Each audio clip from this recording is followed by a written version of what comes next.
Hello? Hello? Is anybody out there? Welcome to All the Shit with Tom and Will.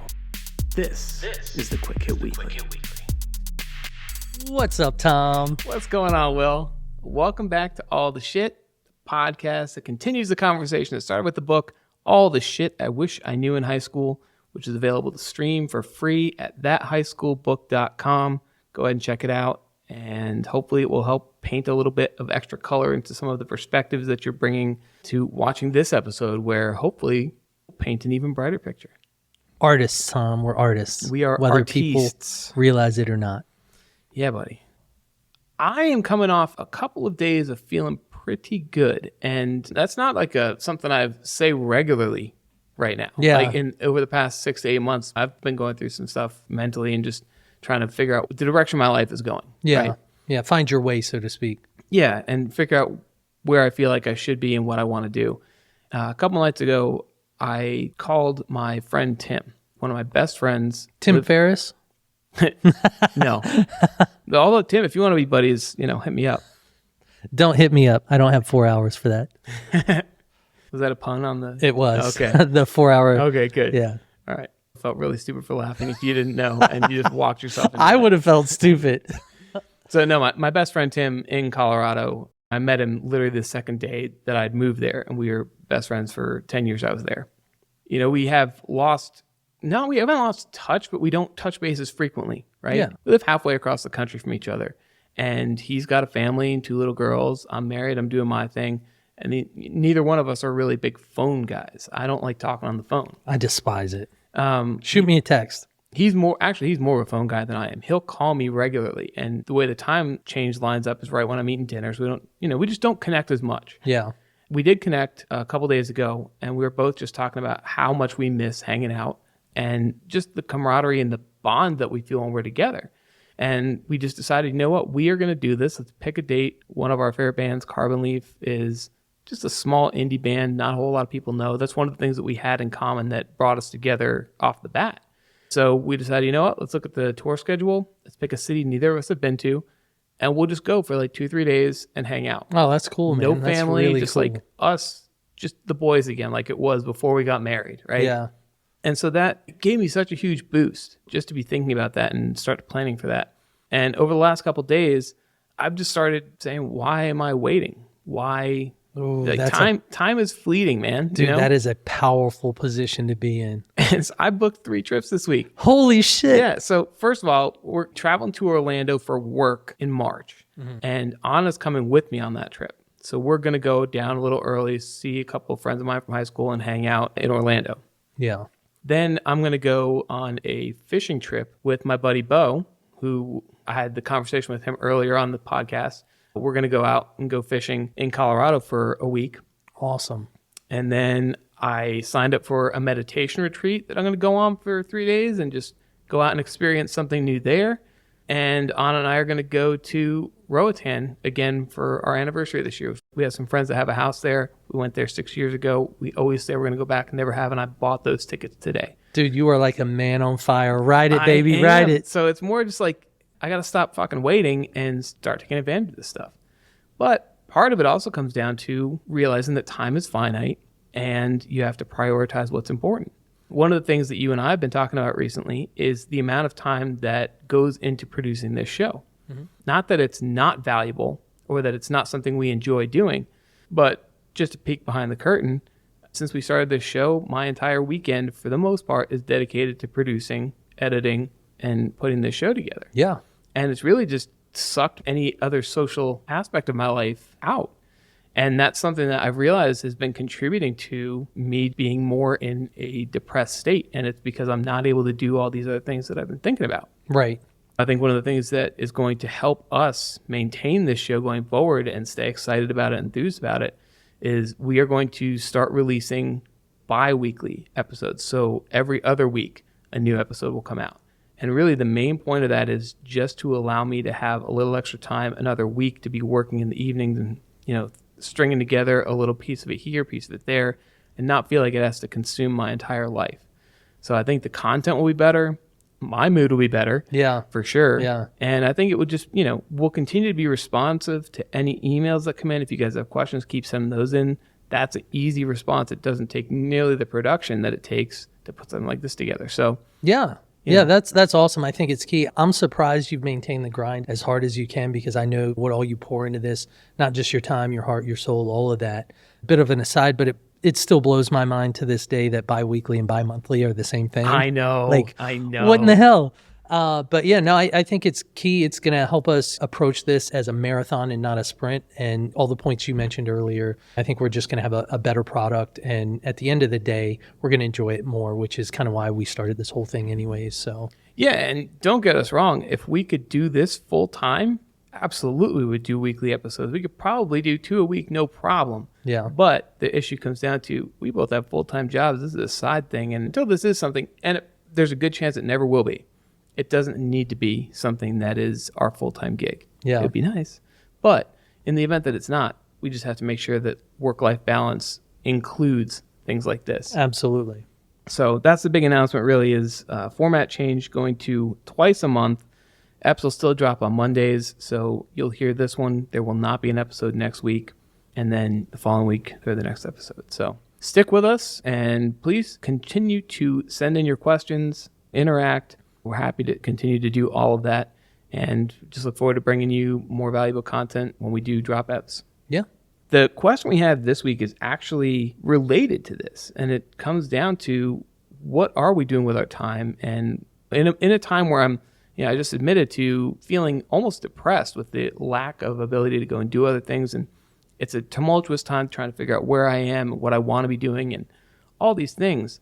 It's not exactly the highlight of my life, right? Mm-hmm. But at the same time, I realize that 10 years from now, 5 years from now, 2 years from now, I'll look back on this time and be like, dang, that was fun. It was embracing the struggle. It was being in that moment.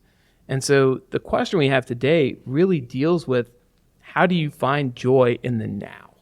And let me just read this question to you, and then let's kind of talk through how that rings with you. Yeah. All right. So this young man writes in and says, what is the genuine meaning when people say to enjoy these years? He's a high school age kid. And you remember being in high school, you didn't have a whole lot of freedom. You didn't have a whole lot of opportunity. You didn't have a whole lot of money to do anything with. But you certainly didn't have a whole lot of responsibility either. That's true, right? So what do people mean when they say enjoy these years? What is there to enjoy? What is there to experience? I know it's nothing too serious, but it'd be nice to have someone to talk to or listen to me. I get it, man. Anytime you're in a situation, you don't realize how great that is. But really, any moment that you have, you're fond of saying, if you're breathing, if you are ambulatory, all these things, man, you have a chance to win. It's a moment that you just get to experience. And it comes down to that. In a lot of ways, I identify with this question. We've talked about this at length at different times, but I'm one of those people that naturally looks to the next thing, always. So what I would say to you is, what is there to enjoy? Enjoy not knowing. Enjoy not knowing what's next. Enjoy having opportunity ahead of you that is unknown and unknowable. Embrace the adrenaline, embrace the uncertainty that comes with taking that next step forward, because those are the things that you will look back on and appreciate. So ultimately, what is there to enjoy in this moment? Just think about what you're doing in this moment. Ultimately, you're making memories for yourself. You're making the times that you're going to remember. So even if it feels like it's nothing for you right now, I mean, think back to, let's say you're 15, 16 years old. Think back to when you were 8 or 10. At that time in your life, looking back on it now, you're like, man, that was fun. I got to just be at home and play. I didn't have to do all this other shit. I didn't, everything was taken care of for me. You look back on it with nostalgia. But at that time, I'm sure there was stuff that was bothering you. Oh, I don't get, my parents won't buy me this toy, or I can't go sleep over at this person's Can't drink house. soda. Yeah. This is horse shit. My parents suck. They don't let me do anything. In the moment, it sucks. And why would I want to remember and enjoy this? Because 4 or 5 years later, you look back and you're like, man, my life now sucks. I wish I could go back. It's always going to be like that, man. Always. Always. Doesn't matter. You can, quote unquote, make it. I guarantee you look back with fondness at the times that you were struggling, because that was when you felt the most real. It was like, I'm in it right now. and being in it and in life is the thing. Like once you get to a goal, you achieve whatever it is, it's always like, all right, now what? Yeah. And you look back and you're like, man, remember when I was doing that? Oh, I can't believe I overcame. It's all the memories that you make along the way that make up your life. And that's what you're going to look back on and be appreciative of. So that's what you need to enjoy right now is the uncertainty and the not knowing.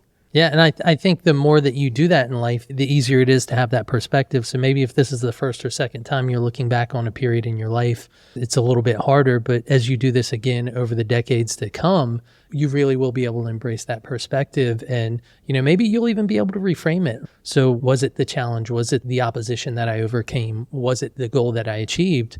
You're going through that in some way right now, right? I imagine you're not just laying on a couch doing nothing with your life. What is going on in your life right now? Yeah. So what are you pursuing? Double down on that. Enjoy the struggles because it's going to make the success that much sweeter. To that, I would also say, I think this is especially relevant to this generation. Be present when you're having an incredible experience. And what I mean by that is, over the last few years, actually, it's been a long time, but, watch a major sporting event. And I remember when the home run chase was going on. This is back in, I think, 1998. So dating myself definitely, but I was in high school in 1998. Damn, you're old. And this was when Sammy Sosa and Mark McGwire were juicing it up like a boss. Yes, but chasing Roger Maris for the single season home run record. And I remember watching the games, especially as they were coming down to approaching that number. And every time they would be up at the plate, everyone would have their camera out. They'd be trying to film it and take a picture of every pitch and all these things. And when you do that, you take yourself out of the moment. You're so focused. Your attention's split. You view the world through this, right? Yeah. Another example is going to a concert. You're at a concert, everyone's having a great time, and then your song comes on. And your instinct is to go to your phone and be recording it so that you can share it with people. It's almost like a record to say, hey, I was there. Yeah. But then at the end of it, it's like, were you really? Yeah. Because once your attention's split, you're not there. So if I could give you one piece of advice, I would say, fuck the phone, live for yourself in those moments. I used to be that way. And over the past few years, and this is what I'm saying, please don't let it take as long as it took me to figure this out. If I'm at a show and my favorite song comes on, I'm thinking about my boys and hanging out in college and listening to this song and everything that's going on. And previously, I would take out my phone and I'd either call them and let them listen as I was doing, or I'd film it and share it with them. They don't care. They're not there. Yeah. I am. That memory is mine. And by keeping all of my phone in my pocket, no pictures, no whatever, I can be in that moment and enjoy that and have those memories passing through at the same time I'm hearing it. And now that's my experience that I get to keep. And I can relive that rather than reliving it through a phone because I don't actually remember it because I was more concentrated on getting the best shot. Yeah, that's good. I'm not one that I'm just naturally not somebody that takes a bunch of pictures and videos and stuff. Occasionally I'll snap something to show somebody else something, but I'm not one that's prone to do that. And I think it's more because I'm lazy as shit than anything, right? But yeah, I see it all the time, and it just always strikes me as funny. Is that something that's innate? Is it so that they can prove they were doing this, they were there? Was it so they can post it for their highlight reel? Whatever that is, their life, but is really just their social media. That's interesting. Again, I think it goes back to contentment like you were talking about last week, which again is a great theory, but hard for some to practice, which I fully acknowledge. But yeah, I mean, to me, this is pretty straightforward. What is there to enjoy? It's everything. Everything that you're doing right now. And just be present. Do your best to be present in those moments. Even the moments that suck. If I look back at my life, I look back at my mid-20s, man, going all the way back to high school, in that moment, all I could think about was, I can't wait to get out of here till I can be doing something that's cool, that I want to do, so I can be making some money, so I can have nice, all the stuff that I'm projecting might happen. But at the same time, missing out on just being in that moment because it was so uncomfortable, whether it was a test or a relationship was on the rocks, or I was a girl that I liked that I was afraid to approach, whatever it was going on that made that moment uncomfortable. Man, when people say get comfortable being uncomfortable, it's really just like get comfortable being present in the moment, because for most of us, most moments that we are actively living in are not comfortable. No. And it's by design because it makes you keep going forward. If you're comfortable, get complacent and fall into the couch and never get up again. And some people do that, but I think what's really interesting, I think, is, when you talk about high school and then college, and then I want to get out and I want to have a job and have my own money and all this stuff. And now I would give anything to go Right. back. And that's what I think is interesting. You spend so long looking forward, then you do a 180 and you spend the second half of your life looking backwards. And if you're not careful, it's over and gone and you just kind of wished it all away. Right. And then let me elaborate on that a little bit. I wouldn't give anything to go back. It's more I enjoy looking back, reminiscing, and what's important about it and what I enjoy about it is measuring it against where I am now. And some things I've far surpassed what I expected of myself. And in other areas, I'm so far off the beaten path that I thought I was going to take that if you told me X, Y, or Z thing that I'm doing now in high school, you told me I was going to do that, I'd have been like, get the fuck out of here. There's no way, right? Yeah. And it's just fun to look back at different measuring sticks in your life. So at this moment in your life where you don't know what there is to be celebrating or what there is to look forward to or be grateful for or enjoy, that's the stuff.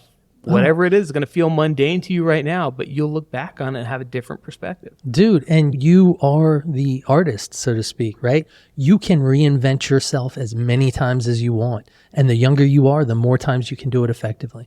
You don't like your situation in high school, you don't like who you are, reinvent it. You become somebody you don't like in college, change it. In the professional world, it doesn't matter, and it doesn't have to be a major shift, a new job or something like that. At any point you wake up, you can make that change. This is what I want now, go and get it. And, people might give you a hard time. And I think we've talked about this before, not drinking or changing your image or style. I've done that so many times, dyed hair, piercings, grunge, all this. And it's a little weird at first when you feel self-conscious, but just do it. Nobody gives a shit, man. Enjoy your life. It's yours. You got one to live. Make it as good as it can be. Yeah, and you're going to look back on several of those. I'm sure you look back on some of those phases like, man, I can't believe I did that. Yeah, it's fun. It's fun. Yeah, it's just, you laugh at yourself. All you're doing is creating your future memories. Yeah. That's all it is, man. And you're going to be grateful that you took it in. Get 5-10 years down the road when, man, you can eat whatever you want because the weight doesn't just fall off like it used to. You can't get up in the morning without something hurting because your body's aged to the point where you just naturally start to break down. Yeah. There's so many things right now that you take for granted, I think is what it is. That when they're gone, you won't miss them until they're gone, and then you'll really miss them. Dude, I'd almost give my left nut, excuse my language, just to have a workout that, I wasn't working around, right? And, when I was 20, I just wanted to be bigger. I wanted to be stronger. I wanted to be more advanced. Now I'm like, damn, I'd love to have a session like that again. And you'd be in the grind. It's like, man, I have to work for how long to get where I want to be? Yeah. And then you look back and you're like, but those were the best days. Oh, dude, totally. And if you have one of those magic moments where you can realize in that moment that this is something special, I've had one of those in my life. And that was back at the peak of when I was training in weightlifting. And I had like 4 or 5 different folks on my team. We trained at the same time every weekend together. And there was one day I remember I kind of felt like I was moving into a different phase of life. And I just remember talking to Anna and I was like, hey, look around us right now. Look what's going on in this room. This is the best this is ever going to be. And we won't have this again. This is going to end soon. Yeah. But it was just in that moment to be able to look around and take a mental note and be like, damn, this is fun and I'm going to miss it. Yeah, man. Even if it's still present, like just be conscious of that because now I have that memory. And I'll always remember that I thought that in that time and it helped me hold on to it more. So any of those little tips, man, just whatever you can do to hold on to special times in your life that you will remember, even if it seems like at the time, so what? It's a bunch of people working out. We do this a lot. Just take the time to be appreciative of that moment and solidify it in your memory for later. Well said. Well said. Cool, man. Well, I think that's about all I've got to say about that. Indeed, Forrest. So yeah, guys, shorter ep this week, but appreciate you tuning in. I hope that everyone out there, regardless of where you are at this chapter of your life, man, just start being present and start making those memories that you will remember because at the end of the day, that's what your life is going to be, is memories. A collection of memories. Yeah, so make them fucking good. And even if you feel like it's pretty boring right now or it sucks right now, it never is as bad when you're looking back on it as it ever was in the moment. Yeah. So enjoy it. We're going to enjoy it. And we will see you in 2 weeks. 2 weeks. Bi-monthly, bi-weekly, baby. Take care, See you, bicep man. brother.